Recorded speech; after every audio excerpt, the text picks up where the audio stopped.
Introduction.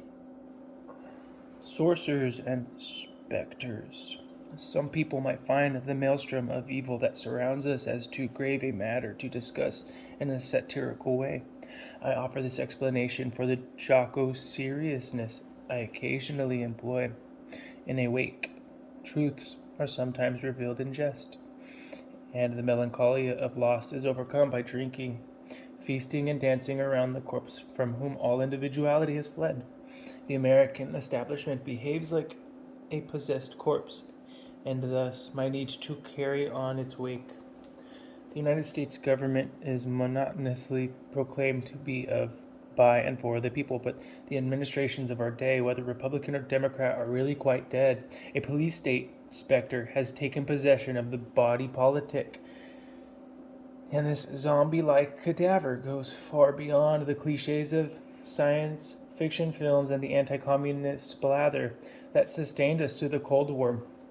The specter lurks in secrecy, silence, and darkness, symbolized by the cave, vault, crypt, tomb, grave, and Freemasonry, the shadow world that conceals the mysteries of Masonic sorcery. The bureaucratic inverts of the Department of Justice and the Federal Bureau of Investigation suckle at the specter's pap, while the public is ballyhooed with slogans of alleged fidelity, bravery, and integrity. The OSS/CI gay perverts have worked hard to thwart every principle of morality within their reach. Such a morality fits some treasury agents to a T. The Greek letter tau, which symbolically is associated with crescent moon and star symbolism, as once depicted on badges worn by federal marshals. The sex and death rituals remain so well hidden in the good old US of A.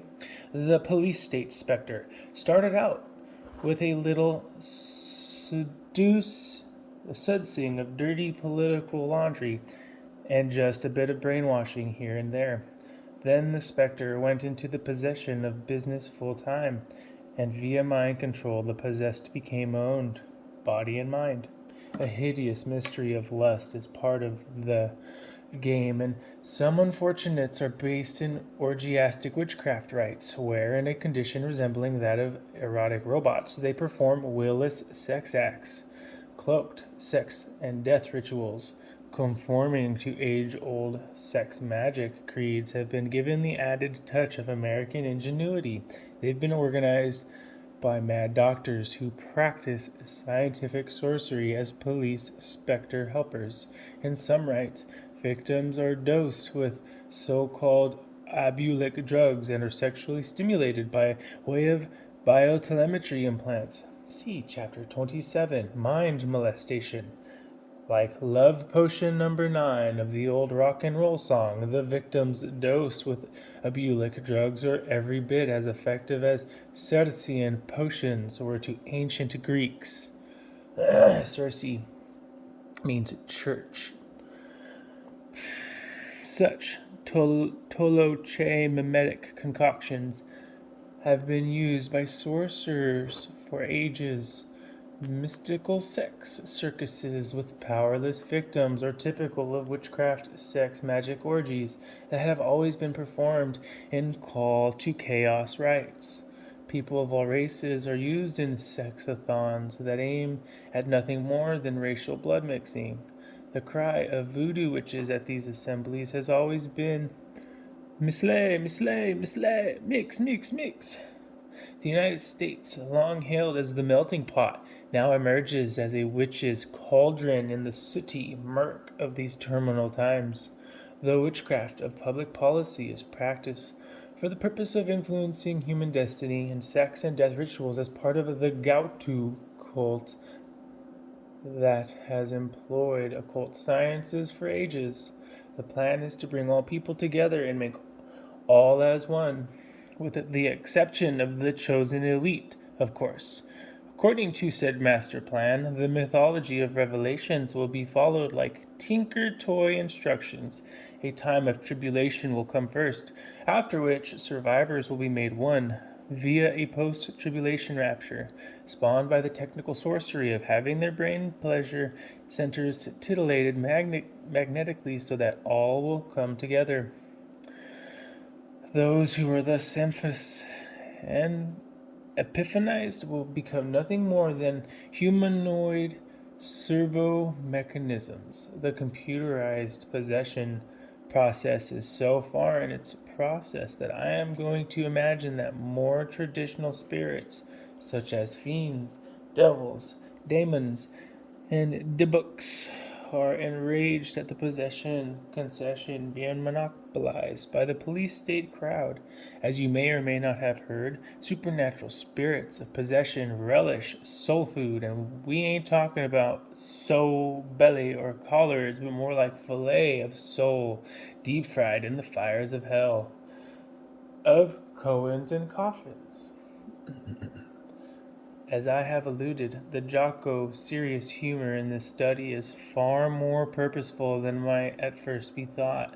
The word humor, humor, I should say, actually means mood, but in the old physiology referred to blood or sanguinity, and was one of the four cardinal humors that contained the other three, cholera, melancholia, and phlegma, which by their relative proportions were supposed to determine one's temperament. In studying word use, we find that a bloody temperament was the humor displayed by people attending the Circus Maximus of ancient Rome. Life is often likened to a circus or a carnival, and in the so-called carnival of life, I can say that I have walked the crooked mile, the midway, as a real straight man. It hasn't been easy, for it seems that everyone is more than a little bent, and I haven't fit in. The hierarchy of the cult of Gaotu evidently declared me to be an outsider, a Cowan, one who knows too much for his own good, and a very knowing one at that. Damn my hide. Another such term they use is profane, from the two Latin words pro and furnum, meaning before or outside the temple. Reputedly, a person declared profane in ancient times was not allowed into the temple to see what was going on, just as nowadays the so-called profane are not permitted to witness Masonic temple rites. Not that he'd be missing much most of the time. Cowans are persecuted, used as scapegoats, and sometimes tortured and or killed. Because of my forbidden knowledge, I have been betrayed, cheated, robbed, drugged, poisoned, surreptitiously fed stuff that even wretched carnival geeks would have scorned. Whenever I attempted to get away from it all, I found that I couldn't make it out what was I found that I couldn't make out what was what, given that I was in the mystical darkness of Masonic hoodwink. The fact is that I was in a cul-de-sac along that old crooked mile. I mentally retraced my steps to see where I might possibly have gone wrong as I struggled on. There came a time when it seemed that I could dance no farther, and the dead end that I faced reeked of finality. I considered then the eschatological aspects of the whole terminal trip, and when I mentally saw that crap-littered road of life, I realized that a maze had caught up with me, as in the play The Labyrinth by Paul Hervieux. A coffin seemed to be the only way out. However, after some thinking about coffin conditions and Ishmael's gloomy cogitation in Moby Dick, when Queequeg's coffin seems to have rallied him to live yet a bit more. But now that he has apparently made every preparation for death, now that his coffin was proved a good fit, Queequeg suddenly rallied. Soon there seemed no need of the carpenter's box, and thereupon, when some expressed their delighted surprise, he, in substance, said that the cause of his sudden convalescence was this: at a critical moment. He had just recalled a little duty ashore which he was leaving undone, and therefore had changed his mind about dying. He could not die yet, he averred. They asked him then whether to live or die was a matter of his own sovereign will and pleasure. He answered, certainly. In a word, it was Queequeg's conceit that if a man made up his mind to live, mere sickness could not kill him. Nothing but a whale, or a gale, or some violent, ungovernable, unintelligent destroyer of that sort. Moby Dick. I too rallied while walking past coffin warehouses and decided that attaching myself to that way out might not be the best route for me at that time, given the morbid alternative. I wanted another chance at the midway and started searching the interstices of my memories to see if I could recall some exit along the way that I might have overlooked. In an area that can be described as a limbo of memories, I teased out thoughts that were innocent enough, but seemed beyond the threshold of other memories that were real hellers. I began to examine each and every innocent appearing memory carefully, suspecting that they might not be all that they seemed, given that some of the memories didn't have genuine connections or antecedents, which made me wonder if they were concealing something. While rummaging through that limbo, I found a genuine old memory with valid connections, and with that memory came a teardrop through which I got a glimpse of frightful memories from the long dead past, and perhaps more importantly, recognized the past for the corpus mysticum that it is. When my mystical past revealed how it had really occurred, it became a horrendous thing cloaked in iniquity, that old, now you see it, now you don't, that preserves the criminal mysteries of Masonic Oz art. Mozart. Interesting. Mozart. Mozart. Oz art. I had been fooled so long and so thoroughly that I did not at first remember that an assassination contract had been put out on me long ago. In fact, my cradle days, it was originally assigned to a group called the Elus Elected, who shall be known here as the prime contractors. They failed to fulfill their assignment due, I suppose, to the vicissitudes of their lives and occupational hazards. They were, you see, given to ritualism in their assassination efforts, and that is doing it the hard way, as they say in crap shooting. The hierarchy subcontracted my hit. The operatives were so numerous that it seems that just about everybody had a piece of the action. The various ways they were paid off are so fantastic that you wouldn't believe it if I told you, which this book attempts to do. Take my word for it, the carnival of death sure does play off against the carnival of life. While it might be said that in the carnival of life I wasn't with it, when it came to the carnival of death, my performances have been second to none. The ringmaster of the carnival of death is, of course, the angel of death, the angel that other angels won't play with. So perhaps the angel of death had empathy for me as a fellow outsider, for I have lived with the shadow of death on me for so long that it is like my very own shadow.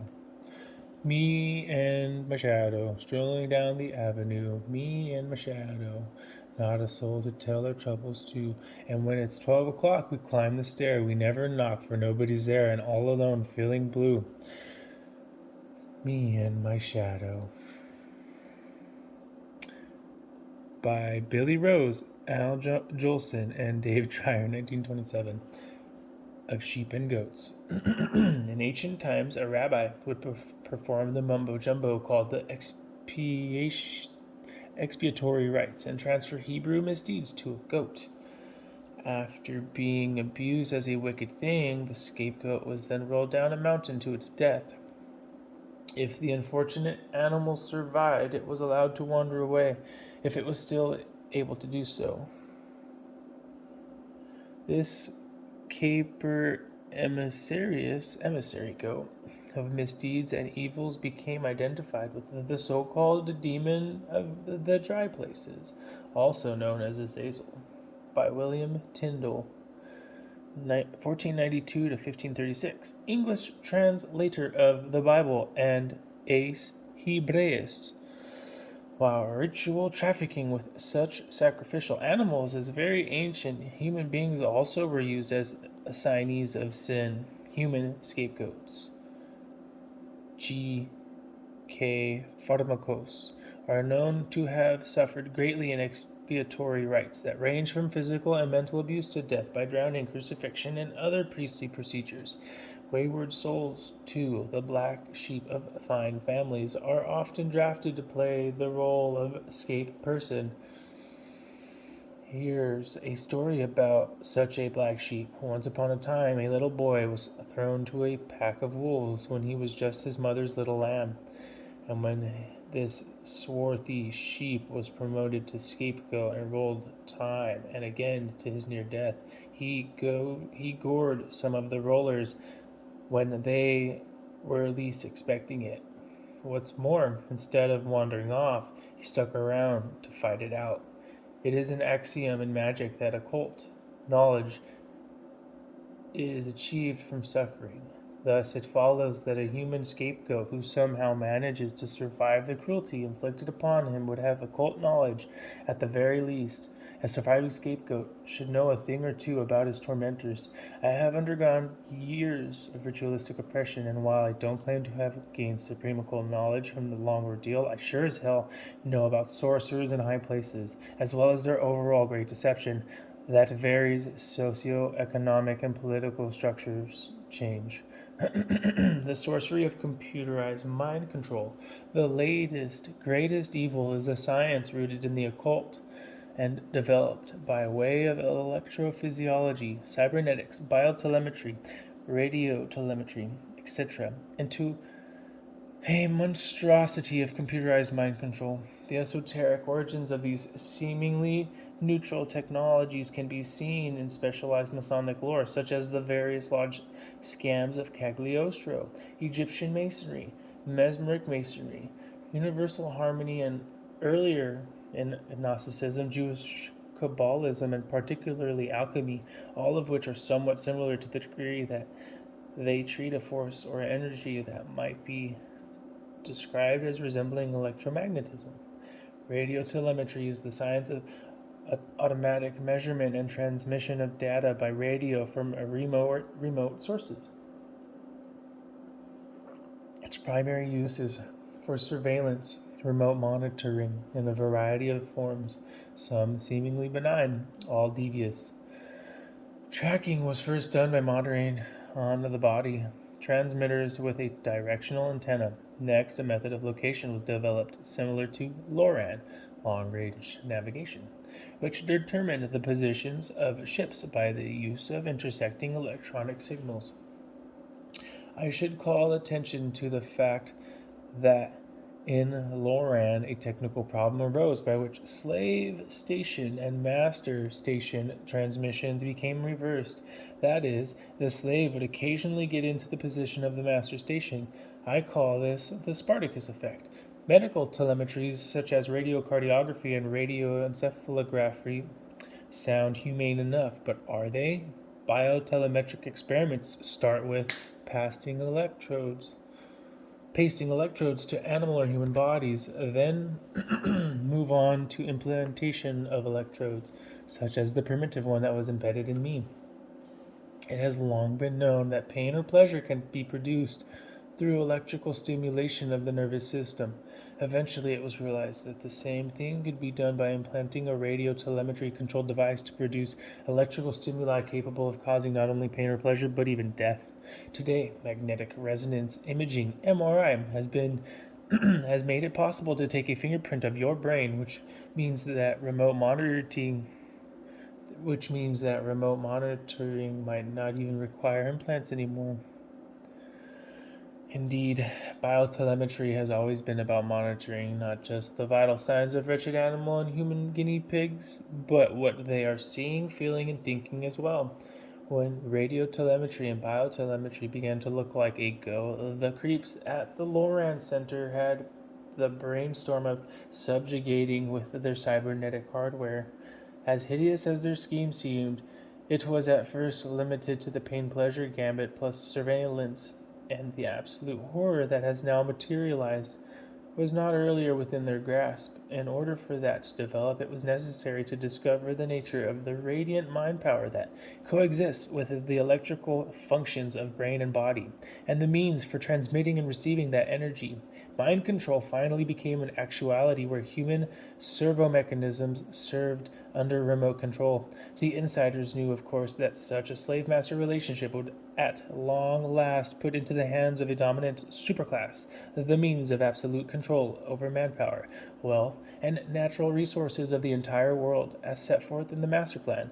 However, the people engaged in mind control experiments did not foresee the real nature of radiant mind power or the force whereby mental operations could produce telepathy, telekinesis, and psychokinesis. Where would scientists look for information on radiant mind power? It would be logical to investigate the findings of people engaged in psychic research, particularly extrasensory perception, and even to examine the alleged psychic powers of so-called primitives and animals, such as the eye of Scottish border collies, that can reputedly immobilize sheep with a glance. This quest was accomplished with the help of government intelligence agencies and elite families, such as the Huxleys. All information on electrophysiology, cybernetics, computerology was examined, including the fact that binary coding works for programming brains almost as well as it does for programming computers, making biotelemetric link-ups very cybernetic. Thus, the groundwork was laid for computerized control of minds. The rationale being that it was all for the benefit of humankind. To be fair, only a select few of those working on the projects had any idea of what their research would eventually be used for. What the public coffers did not pick up was gratefully paid by private foundations, for the most part governed by American and European elites who owned their fortunes to slaves, rum, and opium. This well-oiled effort is similar to the atomic bomb project that never would have transpired if Franklin Delano Roosevelt had not had a great deal of arcane understanding and thus became an ardent backer of the undertaking. Although Roosevelt is said to have been miffed that he did not get into the super snooty porcelain club at Harvard, he appears to have been more than compensated when he later worked his way into what now passes for the Order of the Illuminati. He certainly shared the same ambitions of that secret clique that believes they are semi-divine shepherds of the profane human race, or sheeple. Besides having shepherd pretensions, high-level Masons like Roosevelt identify with wolves, to which surely has it both ways. In France, the male offspring of Masons are termed Louveteaux, meaning wolfson, indicating that those flock watchers are wolves in shepherd's clothing. Truly, the man-wolves are dissimulators as adept at verbal image shifting as the storied werewolves are at shape shifting. The Illuminati's invisible government is feverishly building worldwide supercomputer nets for surveillance and control, such as Intel's ASCI Accelerated Strategic Computing Initiative series at Lawrence, Livermore, Los Alamos, and Sandia National Laboratories. This trend is moving in tandem with biological computing, or using DNA and proteins as the computing elements. A number of master stations are almost operative, with vast shoals of slaves yet to come. But with Loran, the Spartacus effect has already occurred to some extent, and it now seems that at least one slave station is drawing a bead to zap the master. These central control stations have supercomputer brains of axiomatic system design, which means that they are Euclidean theorem type, the so-called 47th problem of Euclid is a major arcane symbol in the Master Mason degree. is known as an axiomatic system. I wonder if these supercomputer brains were able to prove by a chain of reasoning that they are, say, the god of triangulation. By way of equilateral triangle symbolism, they might identify with Amun Ra, who is his. Oh, wow, that's weird. With Amun Ra, who in his divinity was threefold as Amun Muthkun, Amun Mouth Khan in heaven, the equilateral triangle, and Osiris, Isis, Horus on earth, the right triangle. As a result of such reasoning, supercomputers might just jump to the conclusion that they are the deus ex machina on the stage of life, like HAL in 2001, A Space Odyssey, and as such, no less than the controller of the great principle of animated existence. After arriving at this idea, such supercomputers might decide that they are a just and righteous God and that some changes should be made here and now. Wouldn't surprise me a bit. Seeing past and future through a teardrop.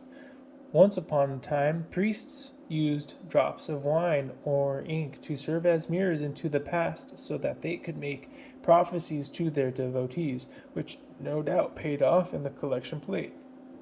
Past events were considered the channels by which the future could be ascertained, given that history repeats itself and the past is therefore the mirror of the future.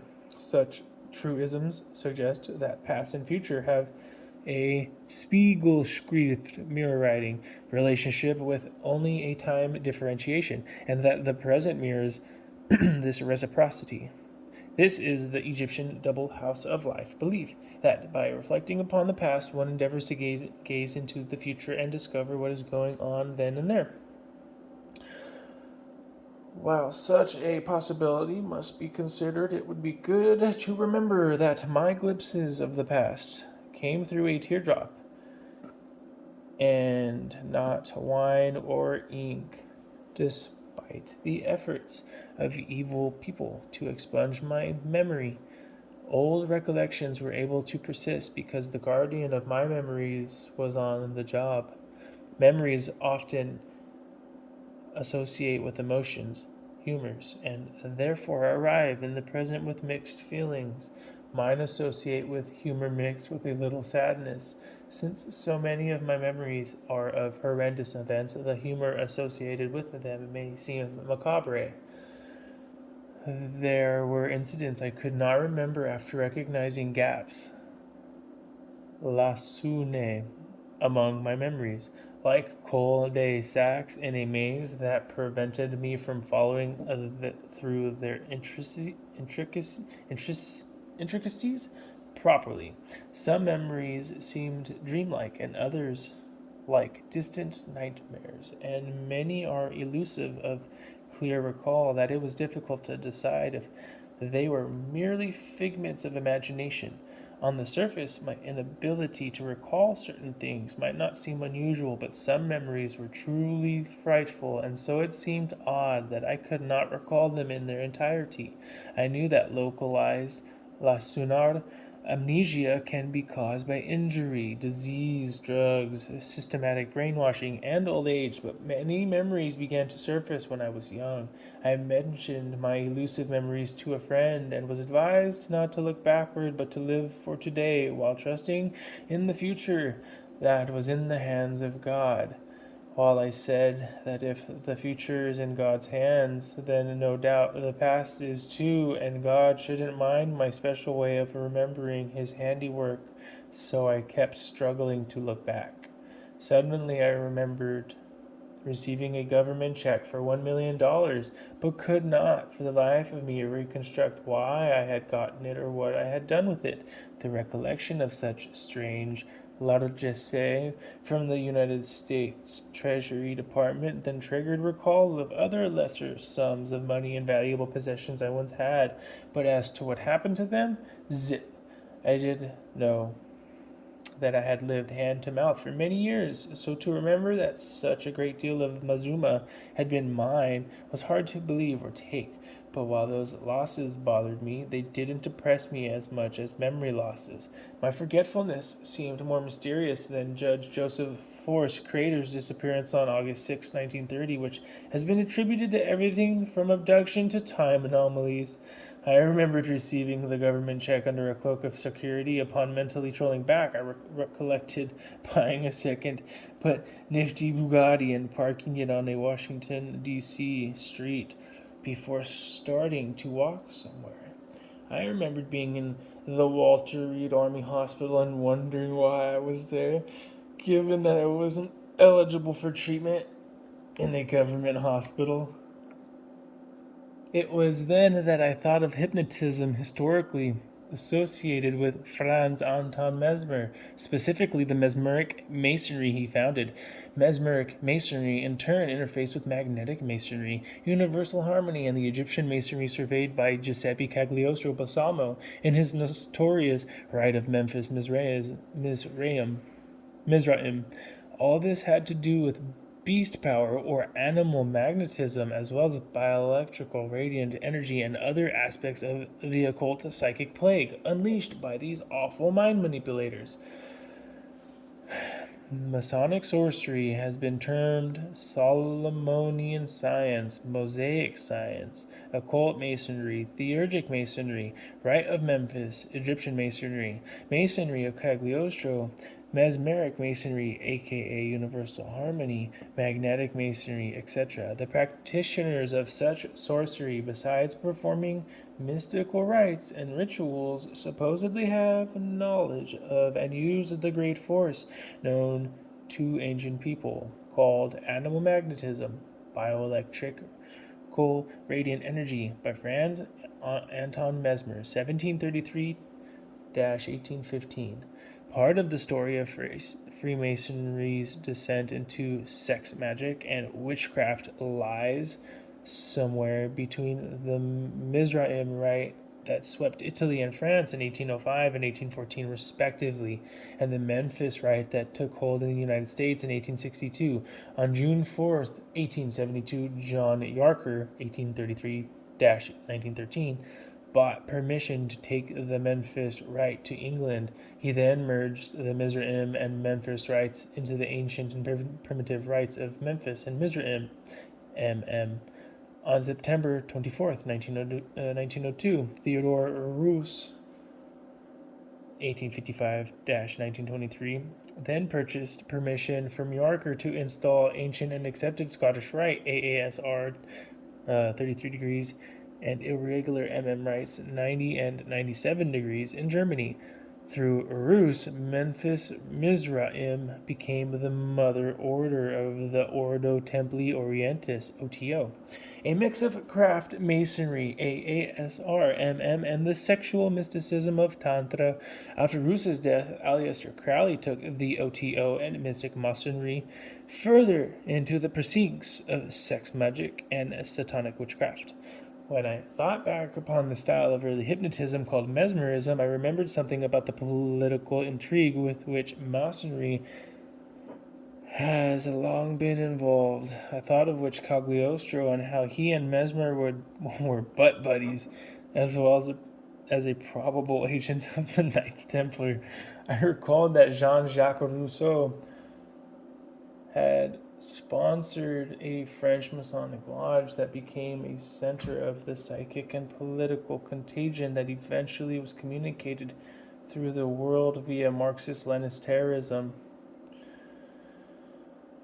It was the tomb where the remains of Templar chieftain Jacques de Molay were supposedly laid that members of the secret orders dedicated to revolution went to take oaths of fealty. I understood that present-day Freemasonry is a reformulation of triple distillation of age-old occult connivings, forming the nucleus of the present secret combination. Yes, I remembered a little something about Masonic sorcery, just enough to realize that artificial mental barriers were partially blocking my conscious recall of most important memories. The City of the Dreadful Night.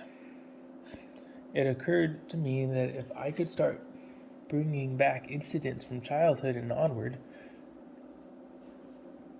I might reconstruct much of value. I remembered identifying with the child in the City of the Dreadful Night, a story that impressed me greatly enough to be mnemonic. So just for the hell of it, I said, turn back, O time in your flight, and make me a child just for one night. In an instant I was the child of the night, the child of the City of the Dreadful Night, the city that time forgot.